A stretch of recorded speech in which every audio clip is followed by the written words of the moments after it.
we leave the terrible games of the 80s behind us to time warp into the 90s. Unless, of course, my trusty Wikipedia worst games list decides to add more games to the 80s section. Looking past that, let me say my typical phrase of followed swiftly by a noun, in this case the 90s, and finally bookended by a statement about this noun, which made my first response after hearing it, No, this is too convoluted. I just wanted to say that the 90s was a period of time where anything could seemingly happen. The games featured in this episode are the unwanted deformed babies that could only be the byproduct of the 90s. Let me give you some insight of what happened. Nintendo goes to Philips, an electronics and lighting company, mind you, and says, "Oh, Philips, well, I know our agreement didn't actually happen, but to make it up to you, we're allowing you to make some games using our licensed characters. We've never actually published a game by ourselves before, and our console is really best suited for playing CDs. What's that? You don't really want any of our input for development? Sure, whatever you say." Now, to all of you out there who will say this isn't an accurate historical representation, yes, indeed, this was a skit meant to poke fun at how stupid Nintendo were for letting this happen. We understand the humour going on here? Good. This time around I'll be reviewing two games since they have similar naming conventions, starting with a character name, then a generic action-adventure game subtitle. So let's look and laugh at the two red-headed bastard Zelda games that Nintendo wants everyone to forget about.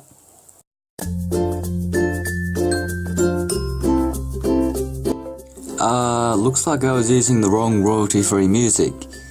Sorry about that. The first game for me to look at is Link: The Faces of Evil. Now, I can't start this review right without at least mentioning the terrible graphics and animations featured in both games. Sure, I haven't really mentioned graphics as a negative before, but these are just too good to pass up. I mean, just look at this cutscene here. Gee, it sure is boring around here. My boy, this piece is what all true warriors strive for. It's as if the lead designer for the animation had a 5-year-old that drew the characters and, upon looking at this typical out-of-proportion child's drawing, he goes to himself, "Yep, I have to stop what I was doing before because everything is going to look like that." The actual in-game graphics look like the cutscenes were put through a cheap online pixelator. By the way, that was my lame attempt at saying they're pathetically bad. The game is the first one in the series to add voiceovers to the characters and, simply put, it was probably the reason no other future Zeldas Nintendo produced had voice acting. I'd say the performances were like listening to a mix of a school play performance and the acting found in a pornography. Now, another confusing design aspect of this game is its controls, one of which is that you need to swing your sword to collect items instead of just touching them to collect them like in previous games. This shows how much Philips devolved a formula that was already functional in their ineptness. Maybe I should mention to you that you need to crouch down and then press the door opening button to access your inventory instead of just assigning an item list to the menu button. To jump, you use the D-pad. Just look at these controllers for the console. That's why these controls are so shit. I mean, how can anyone change their controller design so much and have it still be shit? Okay, sorry, let's just move on from this outburst. The enemies spawn too frequently, and they're so forgettable, I can't even talk about them because I have no memory about them.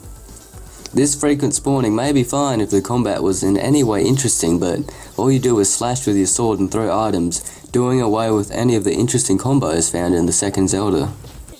The soundtrack is the best thing from this game.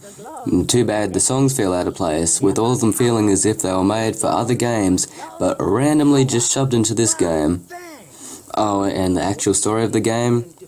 Link at the castle getting told by a flying wizard to defeat Ganon, according to an ancient prophecy. Link's motivations for doing this is so Zelda is impressed by his actions and then would want to kiss him. Do any of the supporting characters add any depth to this story? No, their purpose is to act as cardboard cutouts of the definition of characters and give Link items. The next game I'll be looking at is Zelda: The Wand of Gamelon, and this time you play as Zelda. Oh, typical clueless company Phillips. You think just because the game title is The Legend of Zelda, that just means she's been the playable character this whole time. Okay, that was another joke in case you weren't paying attention, but in all actuality, Zelda was made lead character to appeal to the female audience. Phillips, it doesn't matter what gender it is, if you make a crap game like this, it won't appeal to anyone. The game is a copy and paste of the last game in terms of nearly everything, as Zelda sets out on an adventure to defeat Ganon, even though in the last game the prophecy only foretold that Link could defeat him. Most of the enemies are the same ones in the last game, and Zelda controls exactly like Link did. However, the soundtrack, which mind you is different, actually fits the feel of the game. Link told me about you. You know Link? Sure, he gave me his canteen for a kiss. You kissed him? Here, it's empty anyway. Well, now we know how Link dealt with his sexual frustrations after not being able to kiss Zelda last game. In conclusion, I'd like to know how strong the crack that Nintendo and Phillips was smoking in order for them to be able to consider this to be made.